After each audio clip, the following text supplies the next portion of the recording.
My lake, Mirror Pond, was the heart of my 20-acre property in Green Valley, a rural stretch just outside the sprawl of a new subdivision called Willow Bend.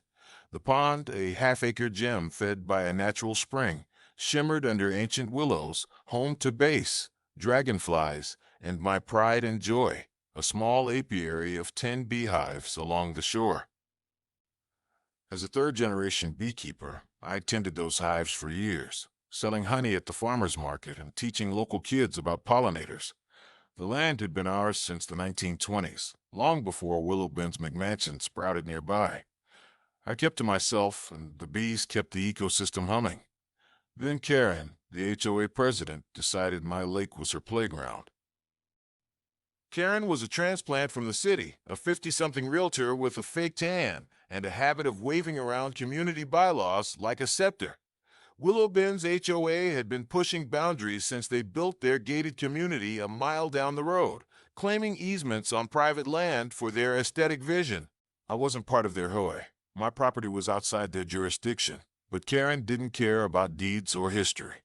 In June, she sent a letter declaring Mirror Pond an HOA recreation zone for Willow Bend residents, citing community access rights to local water features. The letter demanded I allow swimming, fishing, and boating, or face legal action.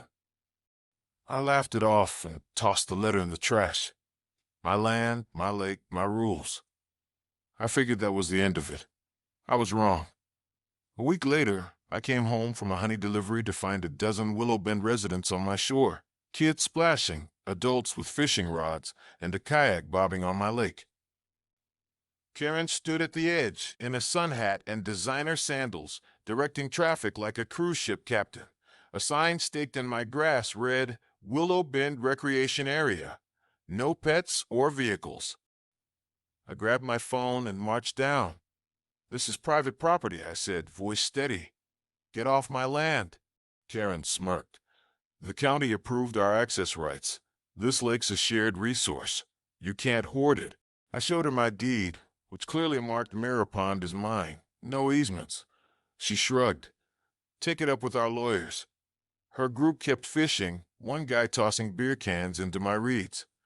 I called the sheriff. Deputy Hayes, who'd bought my honey for years, arrived in 20 minutes. He ordered everyone out, citing trespassing, and yanked the sign. Karen argued, waving her county approval papers, but Hayes wasn't impressed. "Those are for public lakes, ma'am. This ain't one." He escorted them off, but not before Karen hissed, "This isn't over." It wasn't. 2 days later, I got a $1,000 fine from the HOA for obstructing community access. Then Willow Bend residents started sneaking back, kayaks at dawn, kids swimming at dusk. My cameras caught them, but the sheriff couldn't patrol 24/7. Karen's newsletter bragged about reclaiming the lake for families, painting me as a greedy hermit. I hired a lawyer, Emma, who confirmed the HOA's claim was baseless. She filed for an injunction to stop the trespassing and a countersuit for harassment, but legal wheels turned slow. I needed a faster solution, one that buzzed. Bees are nature's perfect security system. My hives, each with 60,000 honeybees, were thriving, but they were fixed on the shore. If Karen wanted my lake, she'd have to share it with my girls. I'd read about floating beehives in Europe, platforms on ponds to protect bees from predators and regulate hive temperature. Mirror Pond was perfect for it. I ordered 10 floating platforms, each a 4-by-4-foot wooden raft with a waterproof base, designed to hold a hive and bob gently on the water. I spent a weekend with my buddy Tom, a carpenter, building and anchoring them in a loose grid across the lake. By July, I'd moved all 10 hives onto the water, secured with straps and surrounded by buoys to warn off intruders. The bees adapted fast, zipping over the pond like tiny sentinels. My shore was empty, my apiary untouchable. Karen's next recreation day was a disaster. A group of outer families showed up with inflatables and fishing gear, only to be met by clouds of curious bees. No one got stung. My bees are docile unless provoked, but the buzzing sent kids screaming and parents scrambling for their cars. Karen, in a neon swimsuit, tried to paddle out in a canoe, only to retreat when a few bees landed on her hat. My cameras caught it all, including her shouting, "He's weaponizing insects." I posted the footage to the neighborhood Facebook group, captioned, "Private property. Respect the bees." The HOA doubled down, filing a complaint with the county, claiming my hives were a public health hazard. I invited the health inspector out.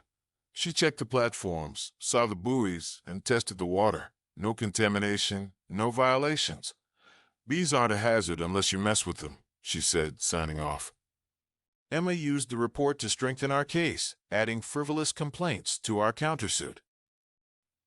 By August, the floating hives had cut Willow Bend's lake visits to zero.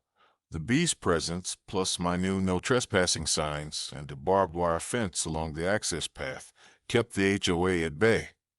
My lawyer's injunction came through, barring Willow Bend from setting foot on my property. The judge, a beekeeper himself, threw out the HOA's recreation zone claim, fining them $10,000 for filing false documents. Our countersuit won $15,000 for damages to my shore and legal fees. Karen was voted out as president, replaced by a quiet retiree who sent me a written apology. Mirror Pond is mine again. The floating hives are a local legend. Kids call it Bee Island now. I'm harvesting more honey than ever, thanks to the pond's microclimate, and I've started offering tours to teach about beekeeping. Karen sold her house and left Green Valley, her community vision sunk by my buzzing army. I sit by the lake at dusk, watching the hives bob under the willows, bees humming softly. If another HOA tries to claim what's mine, they'll find out. My lake's protected by 600,000 tiny guards, and they don't negotiate.